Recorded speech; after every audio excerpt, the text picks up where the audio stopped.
බත් ටිකක් වුණත් උයනකොට මේ මුට්ටියට කොච්චර හාල් දාන්න ඕනද කියලායි මුට්ටිය ඉදෙන්න තරම හිතලායි හාල් ටික දාන්නේ. හාල් තිබ්බ බලියට දාගන්නේ. ආන්නේ වගේ කොච්චර බන තිබ්බත් කොච්චර ලොකු ලොකු දේවල් තිබ්බත් අපේ මුට්ටිය අපේ හිත කොයි වගේද කියලා තමන් ඉස්සෙල්ලා බලා ගන්න. තේරෙන දැනින් පටන් ගන්න. එකපාරම බණ භාවනා කරලා මාර්ගඵල ලැබලා අහසින් යන්න ප්ලෑන් කරන්නේ නැතුව ගෙදර රණ්ඩු ටික නතර කරගන්න.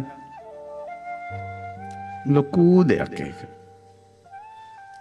ගෙදර පස් දෙනා hina වෙලා එක මේසේ කෑම කන්න පුළුවන් විදියට මූණු ඔරොක් කරගන්න නැතුව ගෙදර මෛත්‍රිය ඇති කරගන්න.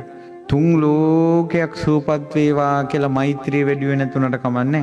ගෙදර ඉන්න මහත්තයා ගැන තරහ ගන්න නැතුව, නෝනා ගැන තරහ ගන්න නැතුව, ගෙදර අය ගැන විතරක් තරහ ගන්න නැතුව ඉන්න.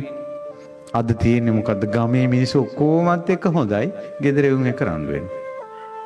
ඔන්න නැත්ත කතාව.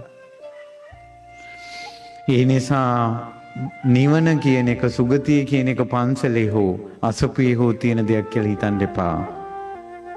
ඒ නිවන සුගතිය ගෙදරම හදාගන්න. මව්පිය උපස්ථානය කියන්නේ සුගතිය නිවන ගෙදරම හැදෙනවා.